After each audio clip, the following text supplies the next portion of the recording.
بسم اللہ الرحمن الرحیم، اللہم صلی علی محمد وعلی آل محمد۔ Welcome to the show. صاحبوں، کرکٹ کا میدان ہو، ملکی سیاست ہو یا فلسطین کا کارزار ہو، جہاں پہ بھی جو بھی خبر دیکھتا ہوں مایوسی نظر آتی ہے۔ اس کی وجہ کیا ہے؟ گہرائی میں اتر کے ذرا جائزہ لیجئے۔ آج کا یہ پروگرام جو ہے اس کو شیئر ضرور کیجئے گا کہ ہم کچھ روٹ کاز کو ٹچ کرنا چاہیں گے۔ تفصیل سے تو اس پروگرام میں بات نہیں کر سکتے 10-12 منٹ میں، لیکن کچھ بلٹ پوائنٹس، اہم پوائنٹس میں آپ کے سامنے ضرور رکھنا چاہتا ہوں۔ پھر آپ اسے اگر پسند فرمائیں تو شیئر ضرور کیجئے گا۔ ہمارا چینل بھی سبسکرائب کیجئے گا، فائق صدیقی شو۔ اچھا دیکھیے، ہوا یہ ہے کہ ہمیں جو روڈ میپ ملا اس دنیا میں رہنے کا، جو ڈھنگ بتایا، جو زندگی گزارنے کا طریقہ بتایا، اس کو مسلمانوں نے یکسر نظر انداز کر دیا ہے، اور اس کی وجہ سے پٹائی ہے، رسوائی ہے، بیماری ہے، ناداری ہے، دغابازی ہے، یہ سارے غلط، سب کچھ جو غلط ہو رہا ہے یہ اس سے دوری کا نتیجہ ہے۔ اچھا وہ کیسے؟ دیکھیے، ہم نے اپنے مذہب کے ہارڈ ویئر کو تو سمجھ لیا، ریچولز کو، نماز، روزہ، حج، عمرہ کرنا، زکوٰۃ، ہم صرف ریچولز جو ہیں ان کو پکڑ کے بیٹھے ہیں، اور اس کی جو روح ہے، اس کا جو سافٹ ویئر ہے، اس کو بالکل نظر انداز کر دیا ہے۔ سافٹ ویئر ہم کو کہاں سے ملے گا؟ سافٹ ویئر ملے گا آپ کو قرآن سے، احادیث سے سافٹ ویئر ملتا ہے۔ دیکھیے، نبی کریم صلی اللہ علیہ وسلم ہمارے لیے سارا کرائٹیریا ان سے ہمیں ملتا ہے، ان سے ہی لینا چاہیے۔ سب سے زیادہ وہ توجہ کس بات پہ دیتے تھے؟ تعلیم پر۔ یاد ہے نا کہ وہ یہودی قیدی آئے تھے تو ان سے کہا تھا تھوڑا سا لوگوں کو پڑھنا سکھا دو، ہم تمہیں معاف کر دیں گے۔ بے پناہ مثالیں ہیں، چین جاؤ تعلیم حاصل کرنا ہو۔ دوسری چیز جس پہ آپ ایمفیسائز کرتے تھے، ایمانداری کے ساتھ کاروبار کرنا، آپ کاروبار کرتے تھے۔ اسلام سائنس اور ریسرچ پہ کتنا ایمفیسائز کرتا ہے۔ 703 آیات ہیں جو سائنس کی طرف اشارہ کر رہی ہیں۔ اور جب مسلمانوں کا عروج تھا، آج یہ ہماری اتنی پٹائی جو ہو رہی ہے فلسطین میں، یہ اس کی وجہ پہ ہم بات کر رہے ہیں۔ اچھا اب آپ یہ دیکھیے، جب مسلمانوں کا عروج تھا، اس دنیا کے بڑے حصے پہ ہماری حکومت تھی، تو اس کی وجہ کیا تھی؟ مساجد میں بیٹھ کے لوگ مختلف علوم پر ریسرچ کیا کرتے تھے۔ یہ ابن رشد جو ان کی رینیسان کی، یورپ کے رینیسان کی بیسک فلسفی جس نے دی ہے، جس کا اقرار وہ کرتے ہیں، وہ کیا تھا؟ ریسرچ سائنٹسٹ تھا۔ وہ حسن بن ہیشم، فادر آف آپٹک، سوئی آنکھ میں ذرا سی کوئی چیز لگ جائے تو تکلیف ہو جاتی ہے، وہ سوئی سے لگا کے اس کو آپریشن کرنا سکھایا اس نے۔ طفیل ابن کندی، فارابی، ابن سینا، کتنے سائنٹسٹ ہیں، الیعقوب، کتنے سائنٹسٹ ہیں جو اس دور میں تھے، اور وہی ہمارے عروج کا دور تھا۔ اور آج کتنے سائنٹسٹ ہیں، کتنے بزنس مین ہیں، ہر فیلڈ میں ہمارے ہاں جو ہے وہ ناکامی ہے۔ کیوں؟ ہم نے اس روشنی کا سوئچ ہی ٹرن آف کر دیا ہے۔ جہاں سے روشنی ملتی ہے اس طرف توجہ ہی نہیں ہے۔ صرف ریچولز کو سمجھتے ہیں کہ بس نماز پڑھ لی تو وہ پورا مذہب اسلام آ گیا، وہ گائیڈ لائن یہی ہے۔ صرف یہ ضروری چیزیں ہیں، یہ تو کرنی فنڈامنٹل ہیں، کرنی ہے، نماز پڑھنی ہی پڑھنی ہے۔ لیکن جو تعلیمات ہیں اسوائے رسول صلی اللہ علیہ وسلم کی، ان کو اگر اپناؤ گے تو ہی تو آگے بڑھو گے۔ تمہارے پاس روڈ میپ ہے، بتا تو دیا یہاں رائٹ مڑنا یا لیفٹ، تم نے وہ پھاڑ کے پھینک دیا میپ۔ کردار سازی کتنی توجہ ہے اسلام کے اندر۔ آپ صلی اللہ علیہ وسلم کی ساری زندگی جو ہے وہ آپ کے کردار کو نکھارنے، کردار بنانے پہ ہے۔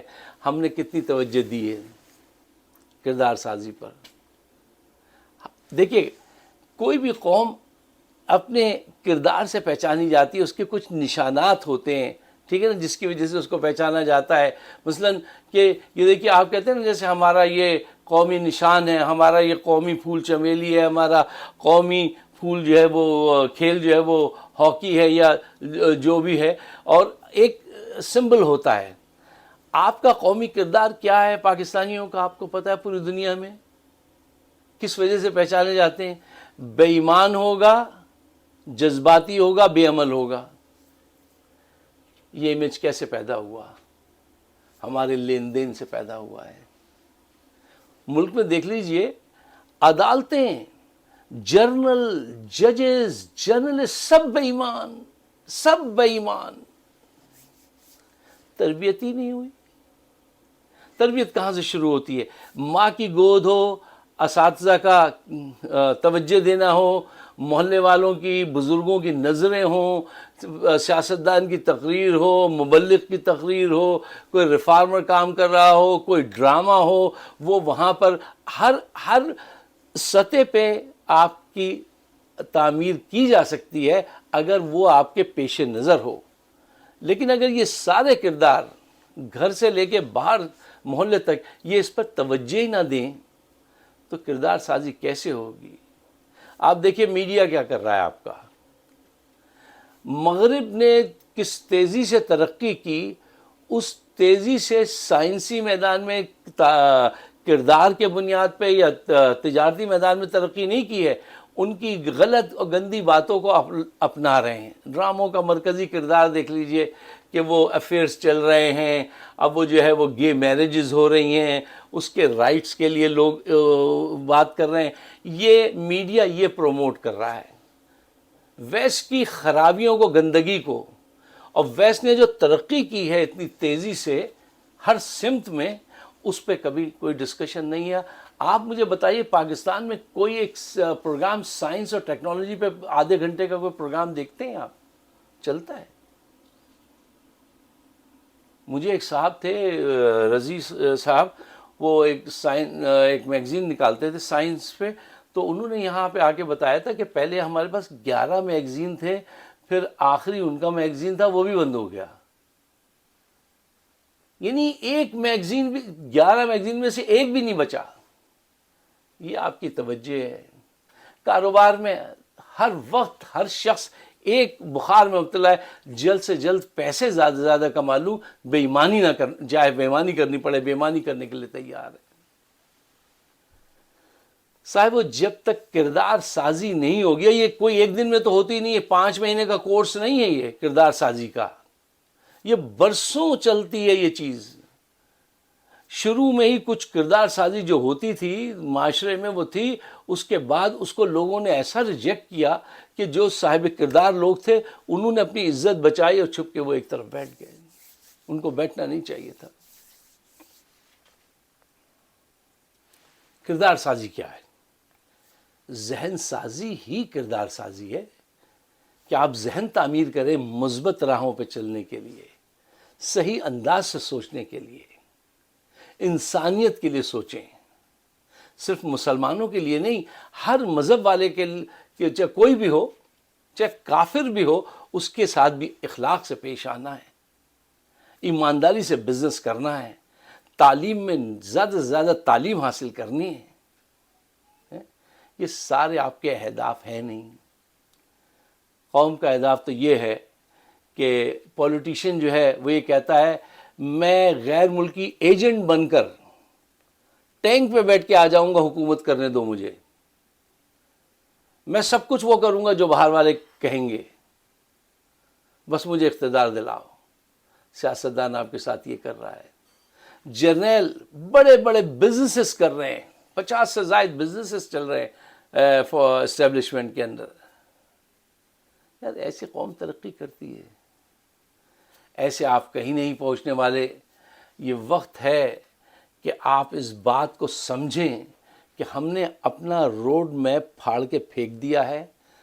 ہارڈ ویئر کو ٹوٹل وہ پروجیکٹ سمجھ، سافٹ ویئر کی بڑی ضرورت ہے تو ہی کمپیوٹر چلے گا نا. جب تک سافٹ ویئر نہیں لکھیں گے اس کا، وہ جو لکھا وہ سافٹ ویئر دیا اوپر والے نے، پھر یہاں پہ زمین پہ قائد اعظم اور اقبال نے، آپ نے ان کو سب کو پھاڑ کے پھینک دیا ہے. اور اب راہ ڈھونڈتے ہیں تو راہ کہاں سے ملے گی؟ فلسطین میں رسوائی ہے، پٹائی ہے، کرکٹ کے میدان میں غلبہ پروری ہے. وہ شاداب خان کو نہیں نکال رہا. میں روز پڑھ رہا ہوں کہ بھائی اس کو نکالو, اس کی وجہ سے ہار ہو رہی ہے, وہ کسی کام کا نہیں ہو رہا ہے. اس وقت دوسرے لڑکے کو موقع دو. وہ سائم ایوب بہترین اوپنر ہے, ٹھیک ہے, اس کو وہاں بٹھا دیا ہے, اس کو ساتھ لے کر نہیں آئے. وہ ایک کراچی کا ہمارا پٹھان بچہ ہے ابرار, بہترین بالر ہے, اس کو موقع نہیں دے رہے. تم کیا کر رہے ہو؟ تم کیوں کر رہے ہو؟ تم ایسا نہیں کرو. غلبہ پروری آپ کو کھائے جا رہی ہے. تم میرے دوست ہو, آ جاؤ ٹیم میں ہو. یار یہ کیسے, مطلب ایک خوشی کرکٹ سے حاصل ہوتی تھی وہ بھی ضائع ہو گئی ہے. سیاست کا آپ دیکھ رہے ہیں کہ جو چور ہیں, سرٹیفائیڈ چور ہیں, پوری دنیا ریکگنائز کرتی ہے وہ چور ہیں, ان کو جرنیل اقتدار دلا رہے ہیں, دن رات ان کی وہ کر رہے ہیں. اب وہ آ رہے ہیں نواز شریف صاحب, دیکھ لیجئے کیسے بچھے جا رہے ہیں. ان کو کیوں لایا جا رہا ہے؟ اور جو سچا ایماندار آدمی ہے اس کو تم نے جیل میں بند کیا ہوا ہے. بتائیے منزل ایسے ملے گی؟ ایسے منزل نہیں ملتی. تو وقت یہی کہتا ہے آگے ہی بڑھے جاؤ, دیکھا جو کبھی مڑ کے تو ہو جاؤ گے پتھر کے. آگے بڑھو ہمت کے ساتھ اور عمل کے ساتھ. صرف یہ کہنے سے کچھ لوگ جو تسلی دیتے ہیں, میں بہت ناراض ہوتا ہوں. انشاءاللہ سب کچھ ٹھیک ہو جائے گا. کیسے ٹھیک ہو جائے گا؟ You better take some action now. This is the time to take an action. بغیر ایکشن لیے صرف یہ کہتے ہیں جی ماشاءاللہ بہت اچھی بات ہے, انشاءاللہ سب کچھ ٹھیک ہو جائے گا, تاریخ میں یہ ہوا, پھر قوم یوں ہوئی. بھائی صاحب قوم ایک دن یا 6 مہینے میں نہیں بدلتی. کردار سازی 3 مہینے کا پروجیکٹ نہیں ہوتا. یہ برسوں جو ہے وہ لگتے ہیں اس ایسے کاموں میں, اور ہر ایک کو اپنا کردار ادا کرنا پڑتا ہے. میرا کام یہ ہے کہ میں اپنے اس 10-12 منٹ میں یہ بات نہ دیکھوں کہ میرے ایک پروگرام سے کتنے لائکس ملیں گے, کتنا اچھا وہ ہوگا, سبسکرائبر ملیں گے. نہیں, میری بھلے یہ گفتگو کم لوگوں تک پہنچے, لیکن میرا فرض تو ہے کہ میں اس کو پہنچاؤں, نقصان اٹھاؤں. اٹھائیے نقصان. اگر آپ میری بات سے اتفاق کرتے ہیں تو پاکستان کے بہتر مستقبل کے لیے اس کو شیئر ضرور کیجیے گا, اور مجھے اپنے خیالات سے نوازیے گا. آپ سب کا بہت بہت شکریہ. یہ سارے موضوعات تو ایسے ہیں کہ اس پہ کم سے کم آدھا گھنٹہ تو بات ہو, لیکن ہماری مجبوری دیکھیے کہ 10-12 منٹ میں یہ سب باتیں کرنی ہیں. تو جو بلٹ پوائنٹس ہیں وہ آپ کے سامنے رکھے. آپ سب کا بہت بہت شکریہ.